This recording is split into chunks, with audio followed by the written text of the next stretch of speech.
आदमी को पकड़ो। मैं 3-4 नाम महिला के दे सकते हैं जो एमपी बने हैं, जाकर सोना पड़ा उनको। दुनिया को पता है मेरी पत्नी के बारे में। मैं आपका खून हूं, उस ठेस के लिए मैं क्षमा मांगता हूं। मेरी पत्नी, मेरी बेटी के बारे में, जिसके पिता हमारे साथ एमपी थे, हमें ज्ञान देने लगे। दर्जनों एमपी का लाइव सीडी है सेक्सुअल हरासमेंट करते हुए। नमस्कार, आप लाइव सिटीज देख रहे हैं, आपके साथ मैं हूं वसीम खान। देखिए, अभी अभी पप्पू यादव ने बड़ा पोल खोल कर दिया है और खूब गर्जे भी हैं। बीते दिनों सियासत गर्म हुई थी, जहां एक तरफ अनंत सिंह ने कई बड़े सवाल खड़े किए पप्पू यादव पर, पत्नी तक बात चली गई, वहीं श्रेयसी सिंह ने भी मोर्चा खोला। मगर अब पप्पू यादव दहाड़े हैं। वो लोग अब सवाल खड़े कर रहे हैं जिनके पिताजी हमारे साथ एमपी थे, और आज जब सवाल बेटियों का है तो उठाया जा रहा है सवाल पप्पू यादव पर। पप्पू यादव लड़ाई लड़ेंगे, और देखिए पप्पू यादव ने वीडियो भी दिखा दिया है। जी हाँ, बिल्कुल वीडियो, वही वीडियो जिसकी चर्चा लगातार पप्पू यादव कर रहे हैं। सबसे पहले आप पप्पू यादव को सुनिए, खूब दहाड़े हैं और वीडियो भी दिखा दिया। से ज्यादा 2 दर्जन से ज्यादा महिलाओं की घटना में मैं आ गया।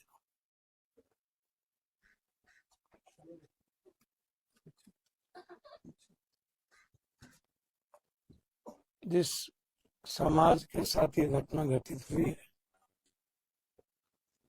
उसी समाज से मुख्यमंत्री भी। आश्चर्य। हम अपने परिवार को भी न्याय नहीं दिला पाए।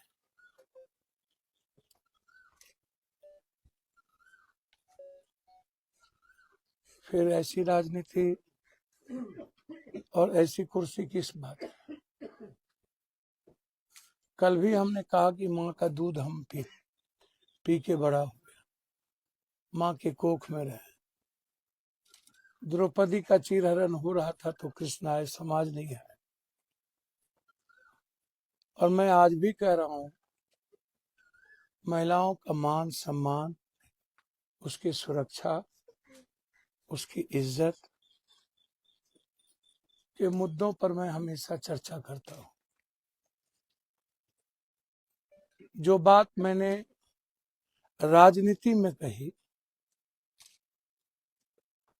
वो बात हमने नहीं, ईडीआर ये हमने नहीं कहा। देखिए, एफसीन तो वहाँ ये जैसे जीबी रोड में चलती है वैसे वो चला रहा था, लोग जा रहे थे वहाँ। कौन इंडिया से जाते बट उसको अभी छोड़ दे। तो पहले बड़ा आदमी को पकड़ो। मैं 3-4 नाम महिला के दे सकते हैं जो एमपी बने हैं, जाकर सोना पड़ा उनको।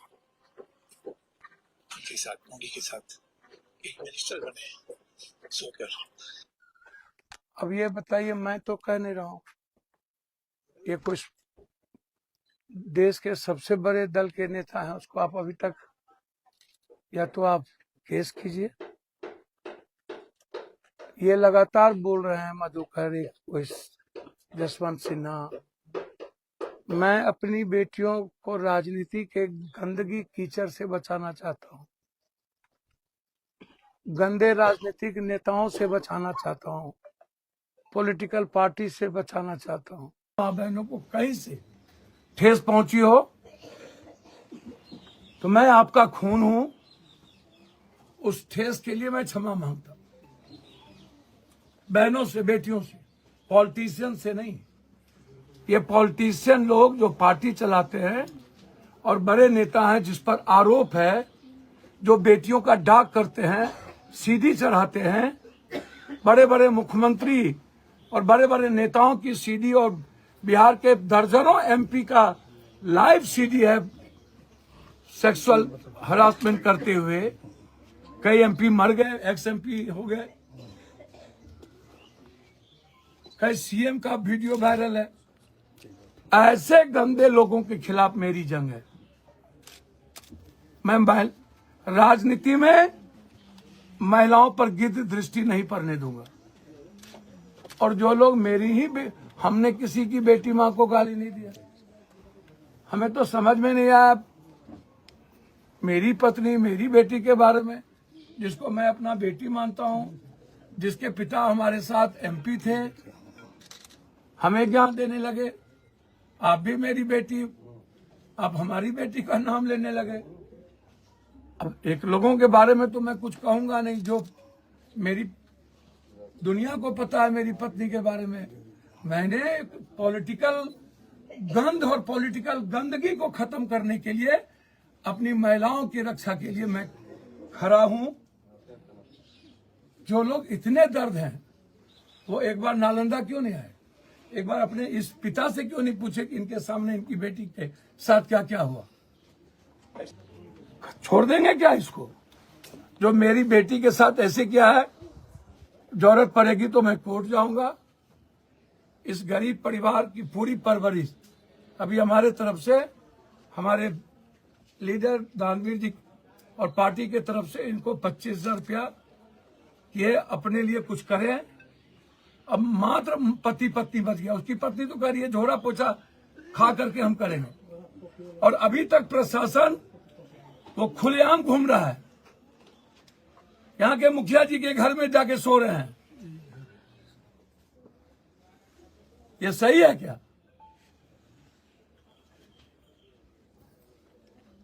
और हम चाहेंगे कि इस गांव के समाज के लोग इसको मत बकसिए कोई, नहीं तो एक दिन आपकी बेटी निकलना मुश्किल हो जाएगा। ऐसे गंदे लड़के जो स्मैक और सारा सोल्यूशन और सूखा एडिक्ट है। और मैं हाथ जोड़ता हूं पॉलिटिशियन से तोड़ मरोड़ करके, और मैं आग्रह करूंगा सभी पार्टी के नेताओं से कि मैंने किसी पार्टी का नाम नहीं लिया।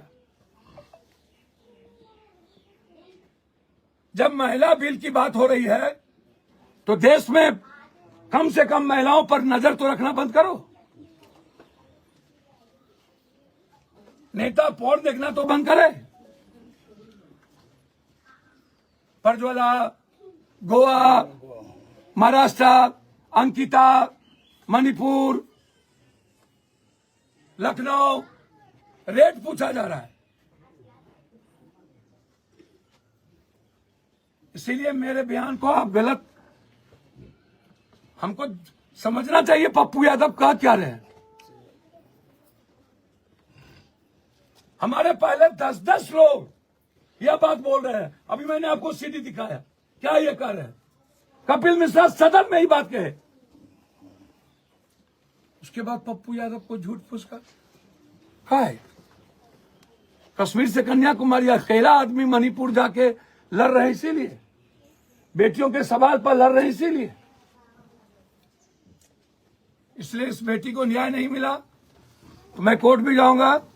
सदन खोलेगा तो जिस तरीके से मैं सबकी लड़ाई लड़ा हूं, इस बच्ची की लड़ाई लड़ूंगा। और मैं परिवार के साथ खड़ा हूं। मुख्यमंत्री जी से आग्रह करूंगा, कम से कम समाज मान के ही इस बच्ची के साथ न्याय कर दीजिए। तो आपने सुना, पप्पू यादव को नालंदा पहुंचे थे और नालंदा में पप्पू यादव खूब गरजे। सवाल लगातार पप्पू यादव पर उठाया जा रहा था। बीते दिनों सियासत गर्म हुई, श्री सिंह ने भी सवाल उठाए, माफ़ी मांगने तक की बात, अनंत सिंह ने पत्नी तक बात कह डाली। वहीं पप्पू यादव ने तमाम लोगों को जमकर खरी खोटी सुनाई, उन लोगों को जो लगातार पप्पू यादव पर ही सवाल खड़े कर रहे हैं बेटियों के लिए लड़ाई लड़ता रहूँगा, और वीडियो भी दिखाया। फिलहाल इस वीडियो में इतना ही। अब तक आपने हमारे चैनल को सब्सक्राइब नहीं किया है, तुरंत सब्सक्राइब कर ले। आपका बहुत बहुत शुक्रिया।